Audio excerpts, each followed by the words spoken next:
Good morning and welcome to our first annual virtual Great American Teach-In. I am here with Ed Mansouri, and he is the founder and chief executive officer of Ucompass.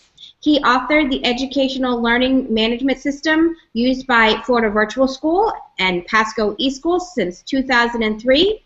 He has a passion for finding ways to innovate education through technology. In addition to Educator, he created Octane, an award-winning platform enriching content. Recently, he created the WeatherSTEM platform for combining data from scientific instruments and sensors with STEM curriculum and has brought it to Pasco County as well as other Florida counties. He has a bachelor's degree in engineering and meteorology from Penn State University and a master's degree in meteorology from Florida State University. So welcome, Ed. Thank you very much for having me. I'm very excited to be here. I'm looking forward to this great event, and I'm very happy to be part of the inaugural virtual Great American Teach-In hosted by Pasco County.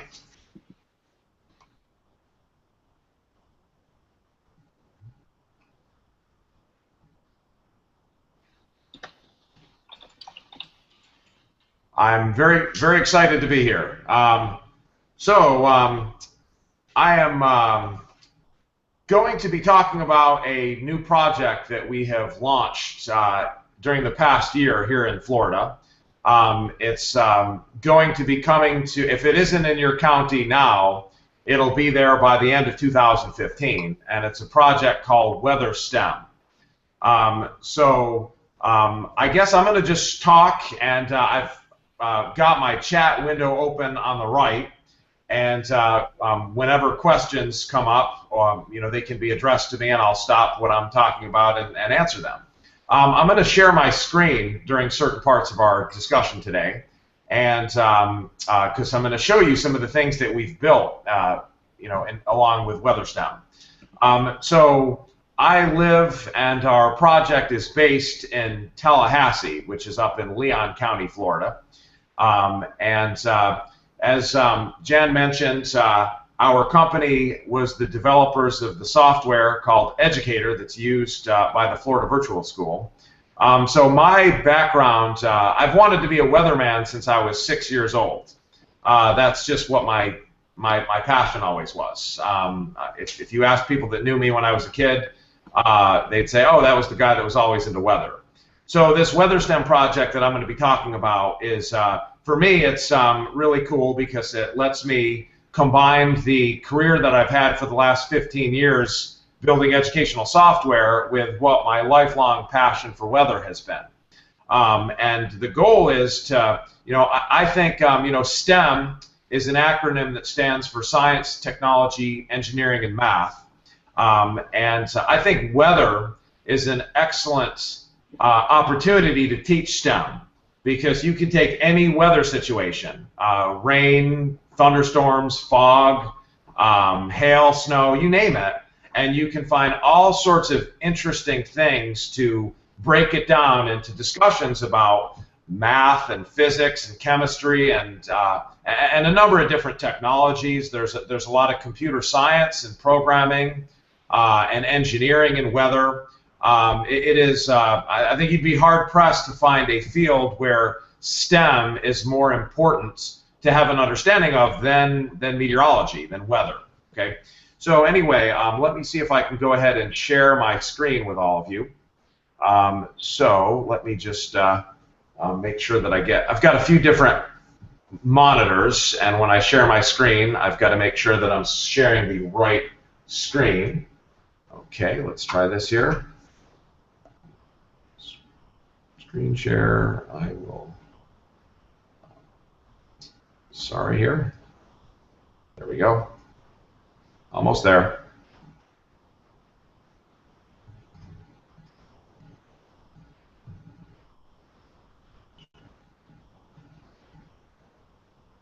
Okay, so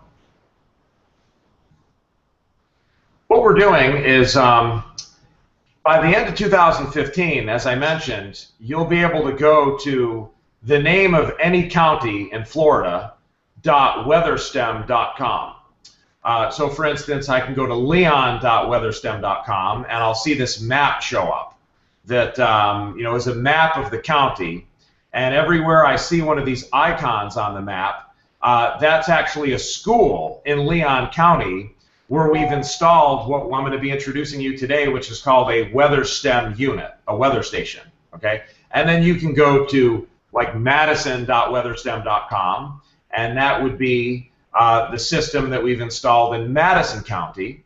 And then, of course, you could go to pasco.weatherstem.com, and we've started bringing some of these systems into Pasco County. So again, by the end of 2015, we'll have brought at least one of these systems to every one of Florida's 67 counties.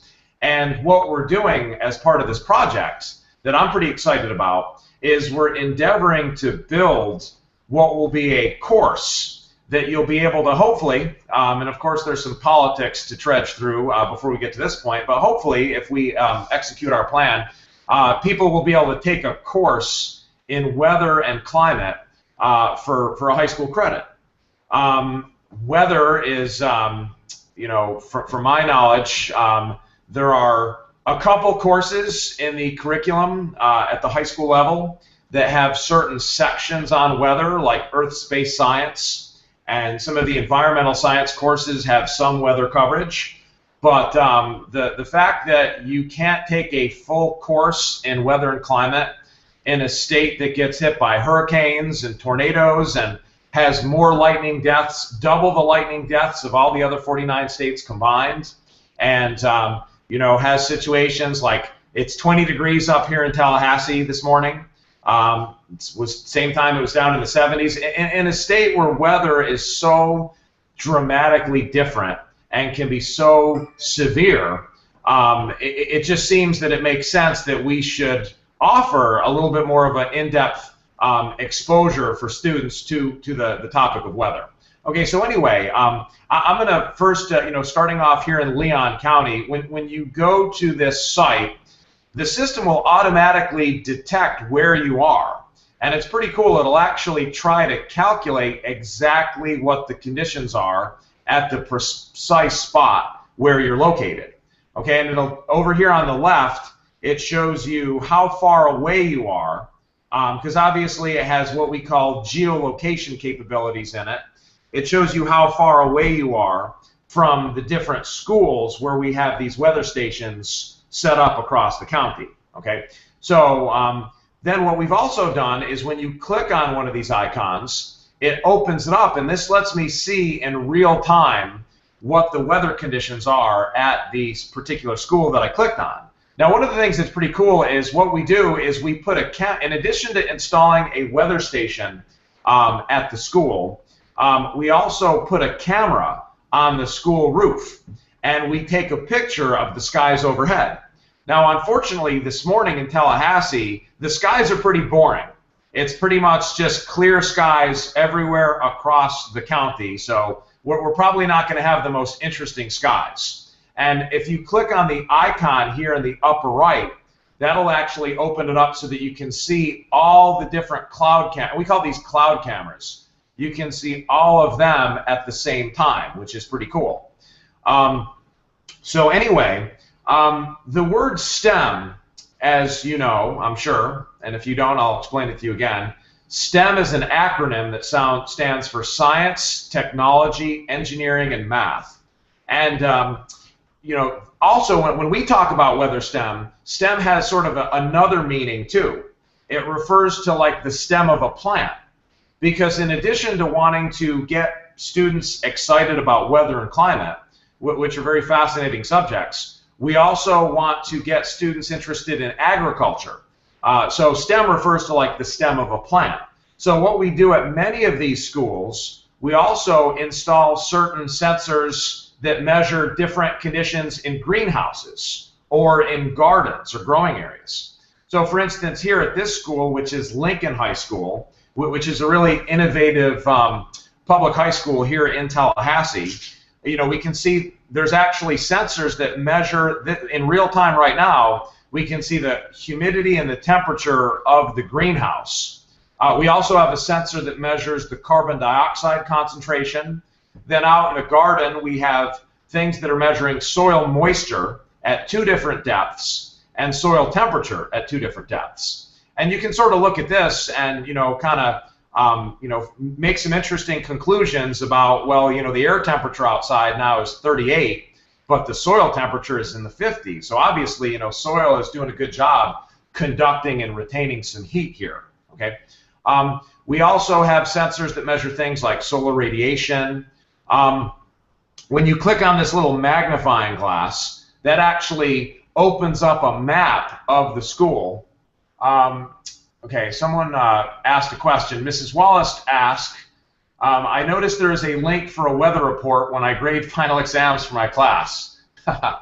Yes, indeed. That was the story of how that took place is I was giving a presentation about WeatherSTEM at the Florida Virtual School Conference about a month ago.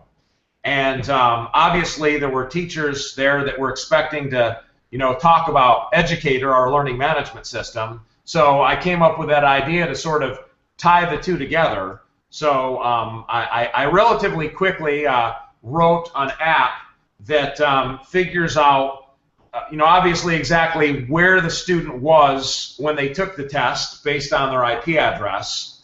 And then we obviously already know when they took the test. So then we have this huge historical climatic database we can access so that we can know, what was the weather like when they took the test, and over the course of time, if you have enough data points down the road, will we be able to find any interesting correlations? I know when I was a kid, I was pretty weather sensitive. I probably I think they call it seasonal affective disorder. I tend to get a little bit more down in the doldrums when I don't see the sun for a long time. It's probably why I moved to Florida. So, maybe if we know enough about a particular kid's propensities to do well in certain types of weather, maybe we can incorporate that into scheduling or other sorts of things. And just on that note, I'm sure that I would suspect that there are at least a few people watching that might be Florida State fans. I know I have a friend that's probably watching. I'm not sure if she's watching or not, Miss Joanne Glenn, who I know would disagree with me and is a big Gator fan. But that said, one of the units we have here in Leon County is actually housed on the Florida State campus, and we can see a live picture of so that's a live picture right now of the Florida State football stadium. So as an example of some of the maybe interesting things we can do with this climate database is when you go here, we have this football weather almanac. So when we click on this, we can see every year since 1954, because that's how far back our data goes. So if I wanted to see how Florida State did in 1980, I choose the date, and then it shows me what the record was. So these are all the games Florida State played in 1980. And if it's green, that means the school won. If it's red, they lost. So I can see, it looks like September 27th, 1980, Florida State lost a close one to Miami, 10-9. And I can see that the high that day was not about 90, the low is 79.4.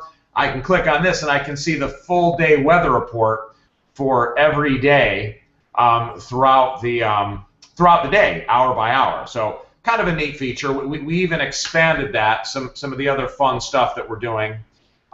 There's another feature at this page where we show that same feature for every Division I football program. So to appease my friend Joanne and her Gator friends, I can go to Florida and maybe take a look at 1992. I think that's when they won. Well, maybe it was the year before they won the national championship. So some cool stuff here, and that's one of the goals we have with this WeatherSTEM project. Is really first and foremost, we want to find interesting ways to make weather fun, to get kids that might not have otherwise been interested in anything other than, is it raining, and do I need an umbrella, and how hot is it going to be, to take a closer look at, hey, there's some really interesting things with weather, and it's a part of our lives every day from the time we wake up to the time we go to sleep. Okay, so anyway, going back to so that was a great question about the feature that you noticed in the Educator program. So another thing that we're trying to do too is build some interactivity into the program. So when we click on, if I click on the name of the station, so if I click on Lincoln High, every one of these weather stations at a school has its own page that you can see here. And this basically shows us, gives us a list of all of the sensors that are at the school. And what you can do is you can actually, because this is an educational project, you can actually click on the name of a sensor and it will open up lessons that we have related to that sensor. Okay, so the barometer is a sensor that measures air pressure. So we can click on that sensor and then we can see different lessons that we have that have something either directly or indirectly pertaining to the quantity and property that device is measuring, right? And up at this Learn link here, what we're doing is we're building this standards-aligned repository that shows. I have another question. Can you show Pasco locations? I'll get to the Pasco locations in a second. This is at this Learn link. These are a bunch of lessons that are standards aligned. And we're just building as many of them as we can. Right now, we're just trying to build, every week we're trying to build at least a couple. And they're, very well designed, very interactive. As far as the units that are on the ground in Pasco right now, there's 3 of them. And so when you go to pasco.weatherstem.com, there's one at the Energy and Marine Center. And then there's one at the River Ridge High School, and there's one at Sun Lake High School. And my understanding is that we're looking to position a few more across the county in the near future, which we're certainly excited about. So I'll stay here on the Pasco Energy and Marine Center one to show this. So when you click on the name of any of the stations, that takes you to that station's sort of like personalized page where you can see the readings of all the sensors. And down here there is a 10-day forecast that shows you, and you can click on a day, and it will show you hour by hour what the forecast is for that particular time of the day. Okay. And now what's kind of cool is we actually have a partnership with the company that owns the Weather Channel. I'm sorry, one of the companies that's owned by the same company that owns the Weather Channel, Weather Underground. So the way we work with them is as soon as we connect one of our weather stations to a school, the data from those stations starts being uploaded to our system. And then we take that data and in real time we're sending it to Weather Underground. Then in return, they give us forecast data. So Weather Underground is a formal company, a big company that has a lot of professional meteorologists. So the thing about meteorology and weather data is the more data that we have, the more data that they have, the richer the analytics are going to be for them to generate more accurate weather forecasts. So it's kind of cool, by having WeatherSTEM at a school, you can help increase the quality of the weather forecasts that are able to be provided to people in your community. And of course, weather forecasts are very important to keeping people safe and healthy and out of potentially life-threatening weather such as severe cold or severe heat or severe thunderstorms. Okay. Another thing we're trying to do to make WeatherSTEM really fun is to incorporate movement and motion into it.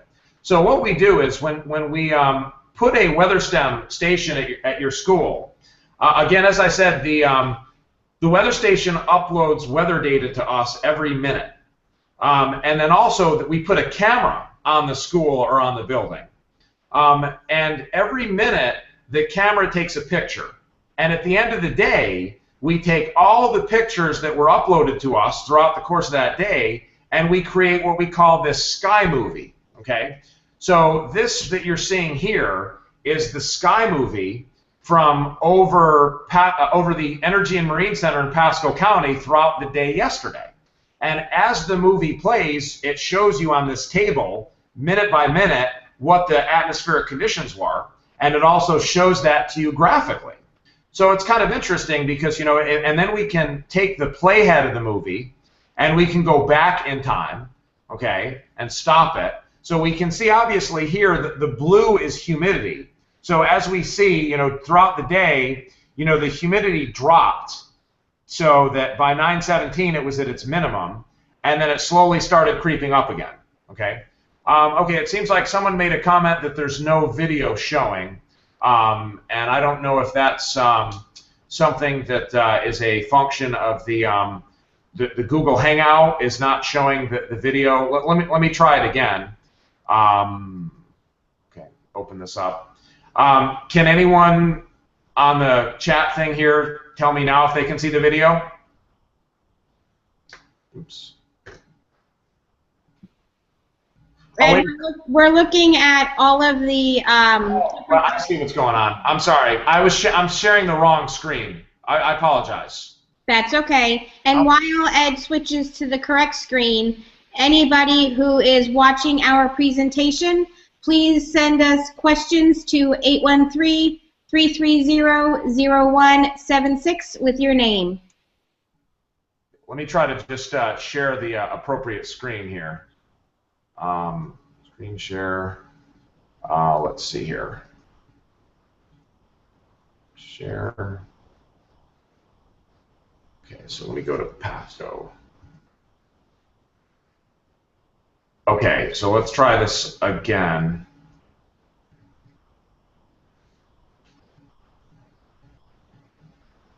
Okay, can you see the video now? It looks like you can.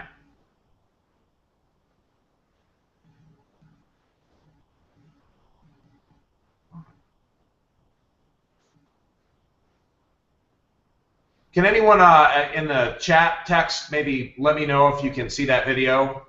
Yes, we can see the video. Okay, cool. Thank you.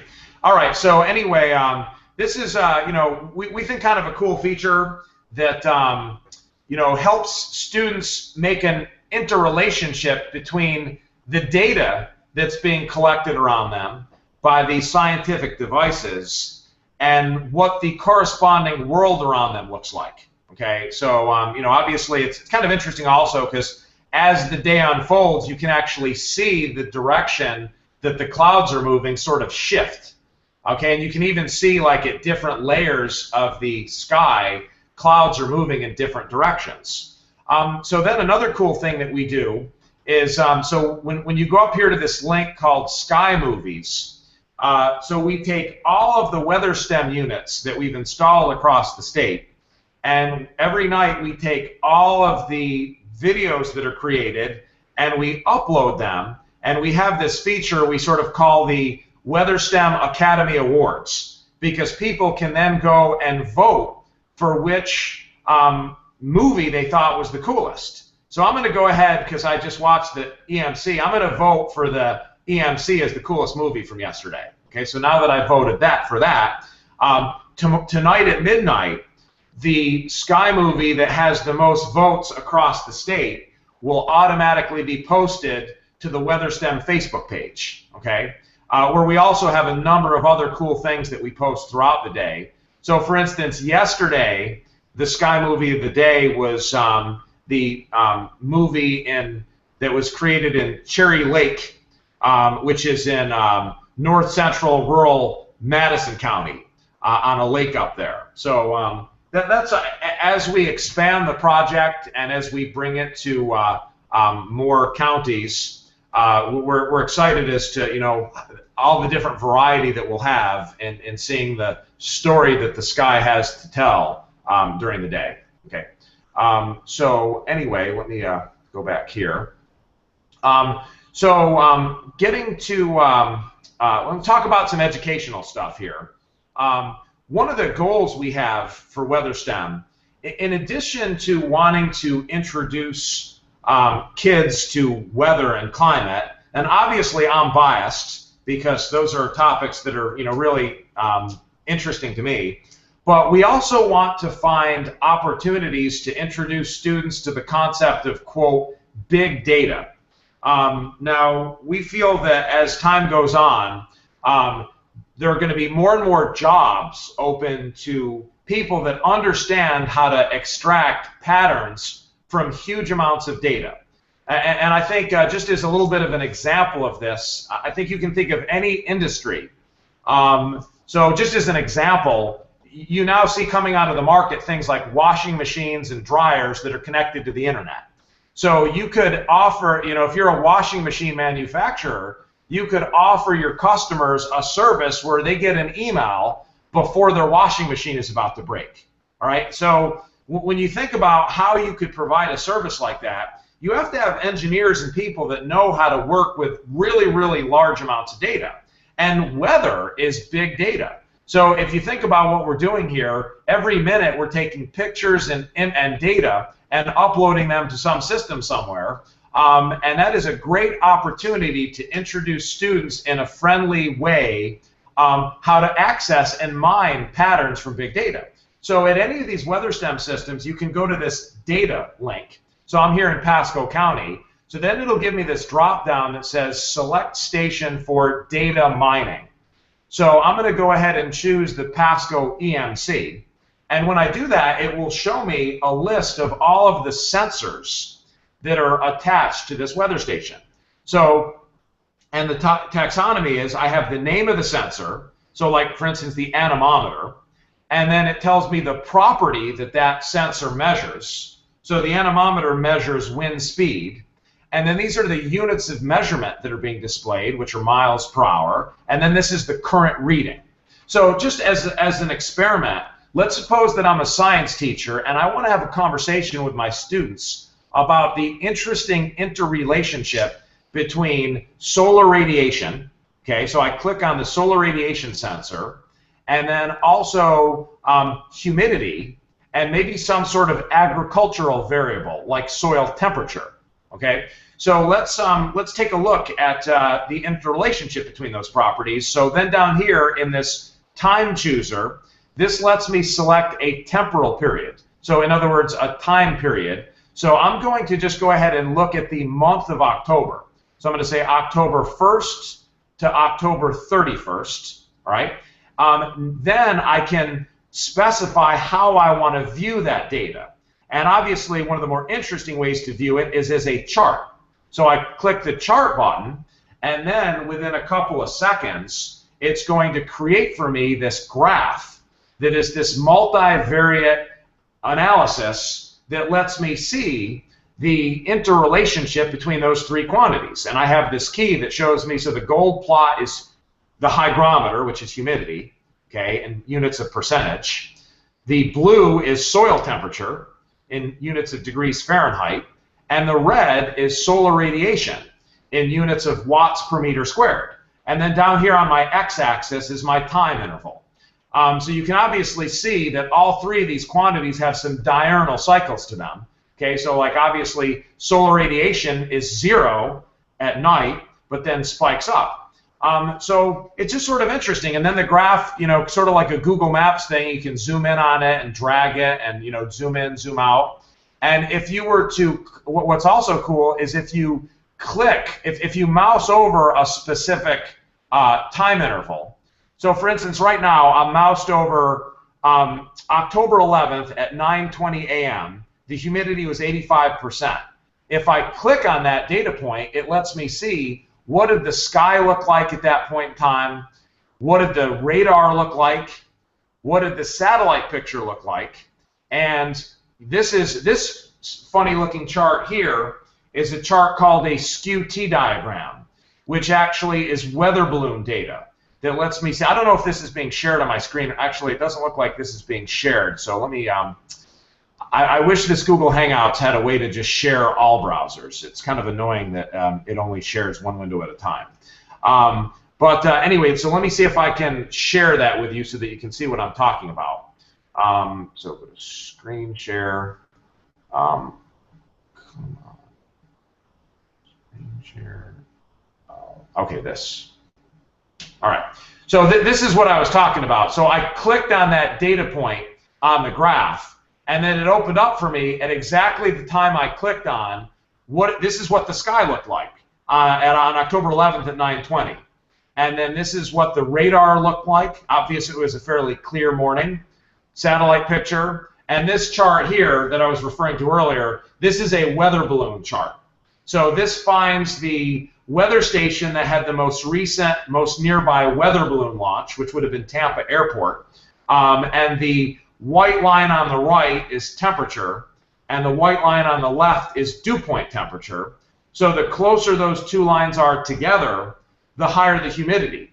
And this is what the atmosphere looked like vertically during that time. So we can sort of eyeball this and understand probably what part of the atmosphere we would be more likely to have clouds develop in that situation. All right. So anyway, so let me go back and share the other main screen. Screen share. There we go. Okay. So now going back to this screen here. So yeah, it's kind of a fun tool, and of course, you know, people can download it into like an Excel file, or formats that would let you do things with you know, programming and activities and those sorts of things. You can also look at it just as a table. So if I wanted to look at that same data in a tabular format, I can just choose table, and it will let me page through the data, you know, sort of in a much more tabular manner, where I can maybe lead discussions. Also, that, you know, you can change around your statistical intervals. So if instead of looking at the data in 1-minute resolutions, maybe I just am interested in the daily maximas. So I can click day and then maxima, and I'll look at it in the chart. And now it's going to show me simply, you know, for those three quantities during the month of October, what were the daily maximas. So I can really look at the data from some different perspectives. So one of the things that we also have a goal. Okay, so I have another question that came up. Let me answer the question. Let me just go ahead and stop from the presentation and answer this wonderful question. What do you enjoy most about your work? I think for me, this is a personal answer. For this particular project right now, you know, I enjoy sharing my passion for weather. You know, without question. I enjoy finding creative ways to use technology to help people see the atmosphere and see the world around us in maybe some ways that they wouldn't have otherwise seen it. So, you know, hands down, that's the thing that I like most. I guess second to that is from a philosophical point of view. I think that you know, our environment is going in a direction where it's probably going to be good to have as many intelligent people as possible looking at possible career opportunities in weather and climate to deal with some of the challenges we may face going forward. The most challenging part of my job, well, nothing's easy. You know, everything's challenging. You know, writing computer code is challenging. You know, so I would say that, boy, that's a tough one.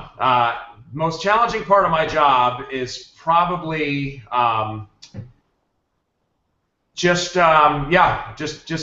programming is a challenging thing to do, and sometimes spending a lot of time doing something that you think is going to make a difference, but you didn't do it right. That, you know, not getting bummed out about those sorts of things is kind of a challenge. What kind of training do you continue to stay on top of your field?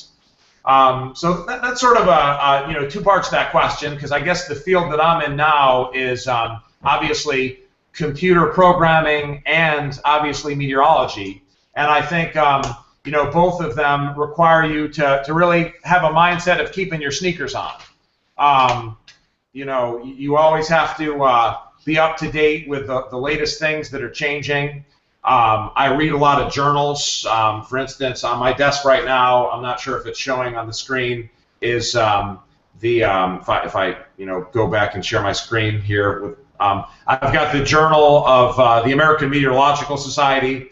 So I'm always trying to read journals and publications and articles, and technology is, you know, computer programming changes so rapidly. There's a very fine line between trying to keep up with all the different trends versus just picking a language and sticking with it and getting really good at it. So, that's my advice, when we're talking about programming, is to learn a language and become really, really good at it. What kind of advice do you have for students today for being successful in any career? Throw away the word smart, okay? People are going to tell you you're smart, your teachers, your parents, but it really doesn't mean anything, okay? Working hard is really the cornerstone of being successful, and you give me one hardworking person of average intelligence over 100 lazy geniuses any day, and I guarantee you I'll have more to show for it at the end of the day. So the advice that I would have is, don't get caught up in patting yourself on the back because you get good grades or you're ranked number 1 or 2 or in your class or whatever. Work hard, find something you really like to do, and work really hard at it. How do you see your job changing, or what do you do on a day-to-day basis as technology continues to change day by day? You just, I think, have to have an attitude that what you're working hard on today is something that you very likely are going to have to redo and redesign in the not-too-distant future. It was early on, developing stuff for mobile devices was a novelty. And it was something that was more of an afterthought. Now, if you develop web pages or if you develop software, the thought is you want to first build the experience for people that are using it on a phone, and then worry about people using it on a web browser. So that requires a completely different set of training, a completely different thought process, and a year from now, that could completely shift again. So you just have to go in with an attitude of no entitlement, and realize that no matter how hard you're working today, you might have to work just as equally hard to do the same thing for a different medium a year from now. Those are some wonderful questions. Any other questions, or is there any particular direction anyone would like to see me take this conversation? There's a lot of things we're doing in WeatherSTEM that I could continue to talk about and show you. I can answer questions that pertain to technology. We have 5 minutes left. Anyone want to ask any sort of question related to weather or WeatherSTEM or technology in general? If not, do you feel that Weather Underground and Weather.com may buy into WeatherSTEM as time goes on? I feel in some extent, we've already established a very strong partnership with Weather Underground and Weather.com. They actually, one of the things we're very proud of is if you, I should have it bookmarked, but the Weather Channel, actually, if I do a search for Weather Channel Football Secret Weapon, the Weather Channel actually did a story about WeatherSTEM and aired it on national TV a couple weeks ago. And I'll turn my mute off. Mute on.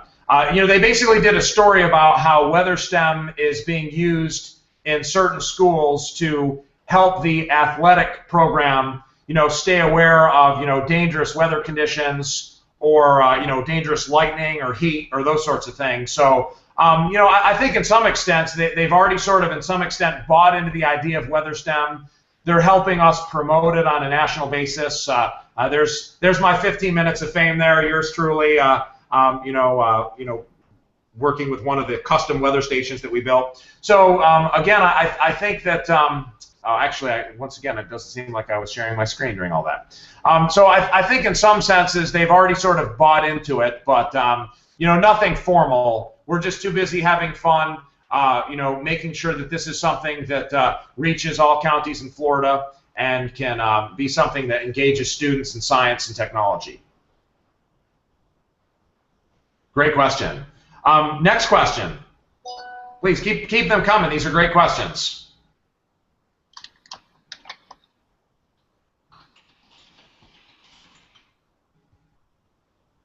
Okay. All right. Well, what I'm going to do then real quick is I'm going to show you another site that's kind of cool. Going back to my screen sharing thing here. So let me share this screen here.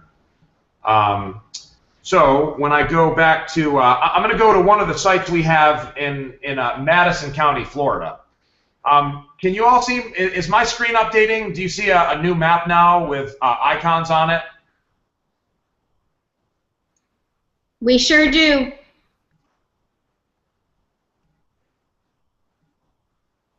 Hello? Yes, we sure do.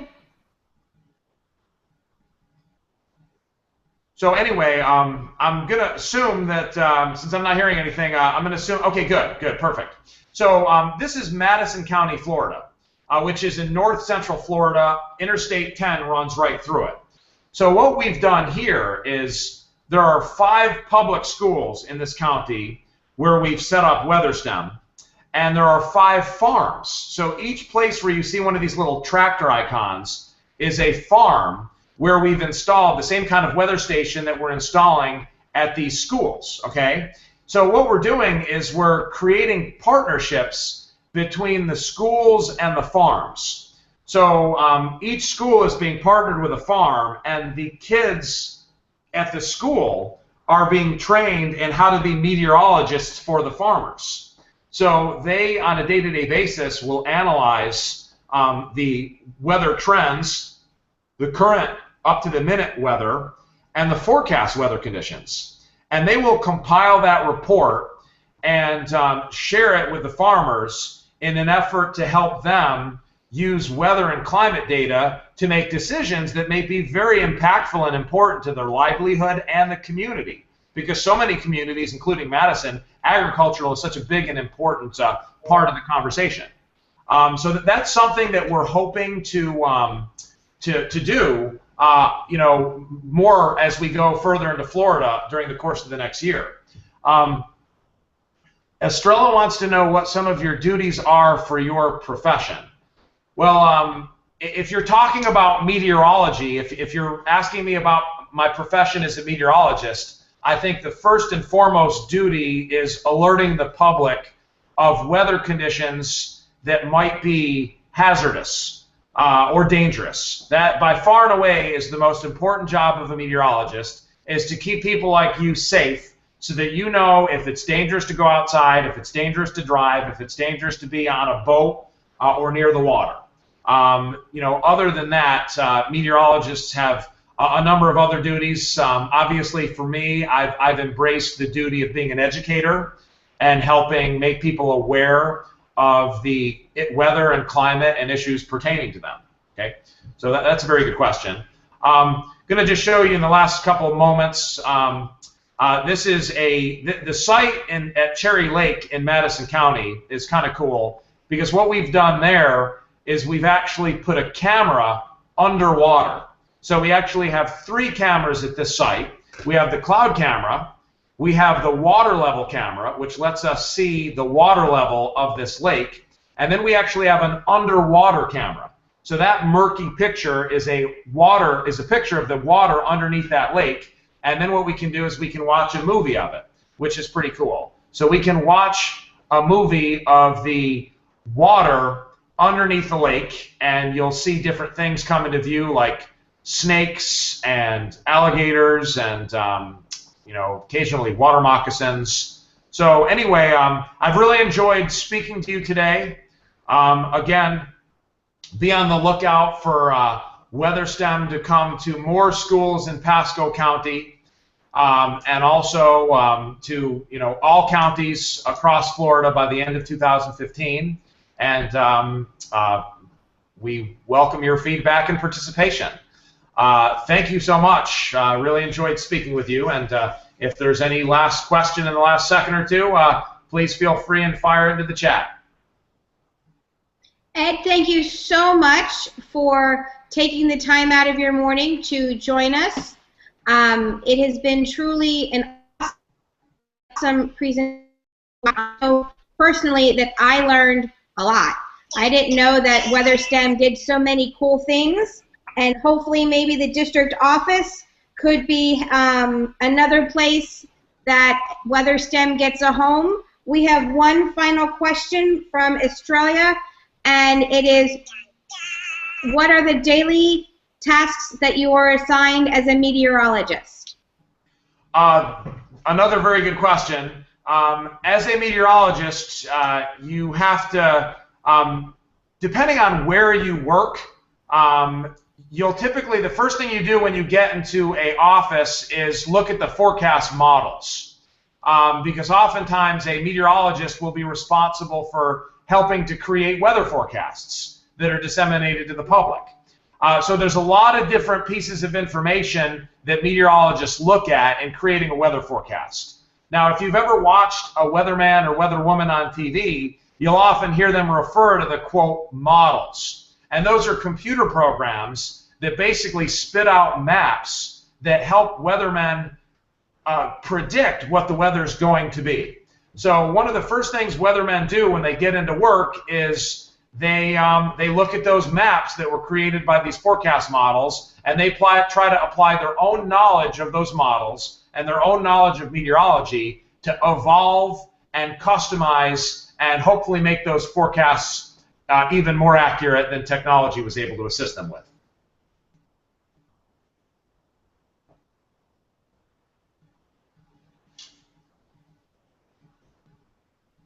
Ed, awesome. Thank you so much for taking the time out of your morning again for joining us and presenting to our students, as well as we are giving you virtual high fives. We appreciate your time greatly. Thank you so much. It was wonderful speaking with you, and I look forward to hearing more about the great things that you're doing in Pasco County. Have a wonderful day, everybody. Bye-bye.